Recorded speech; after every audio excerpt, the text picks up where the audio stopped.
الرحمن الرحیم۔ شب برات کی رات ہمارے ہاں مشہور راتوں میں سے ایک رات ہے۔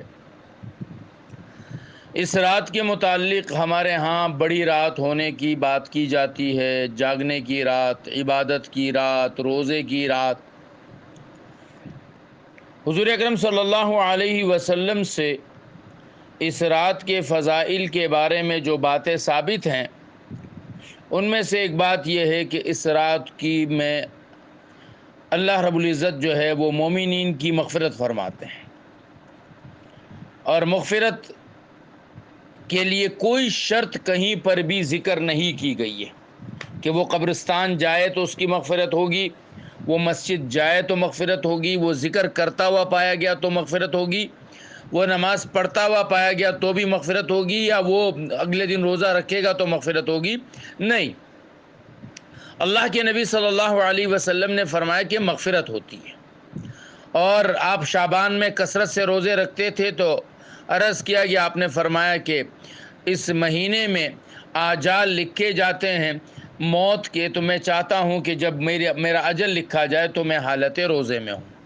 اس لیے عمومی شعبان میں آپ علیہ الصلوۃ والسلام کے روزے کثرت سے ہوا کرتے تھے۔ 15 شعبان کے روزے کے متعلق جتنی بھی روایات ہیں وہ سب من گڑت ہے، ایسی کوئی روایت ثابت نہیں ہے۔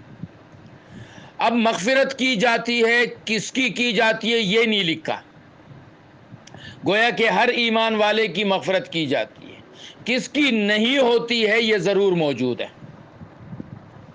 ہمارے ہاں قبرستانوں میں جایا جاتا ہے اور یہ سمجھا جاتا ہے کہ مردے منتظر ہوتے ہیں۔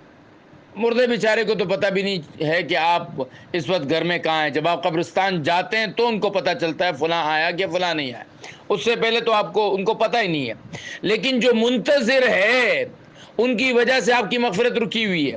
آپ کے ماں باپ آپ سے ناراض ہیں، آپ کی مغفرت رکی ہوئی ہے۔ آپ کے رشتہ داروں سے آپ قاطع رحم ہیں، آپ کی مغفرت رکی ہوئی ہے۔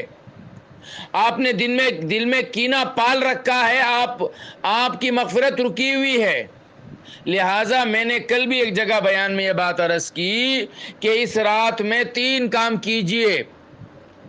1 رکعت نماز نہ پڑھیں، ایک بھی روزہ، کوئی اگلے دن کا روزہ بھی نہ رکھے، کوئی تلاوت نہ کرے، گناہ سے بچیے، فرض نماز پڑھ کے فجر کی فرض پڑھ لیجئے، لیکن 3 کام کر لیجئے۔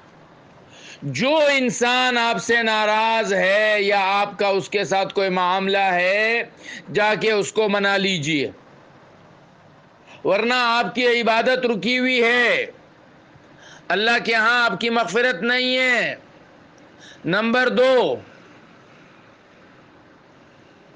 جس کا حق آپ کے ذمے ہے اس کو حق دے دیجئے۔ حقوق لے کر جانے والے صحابہ کی بھی جنازے کو پڑھانے سے اللہ کے نبی نے انکار کیا ہے۔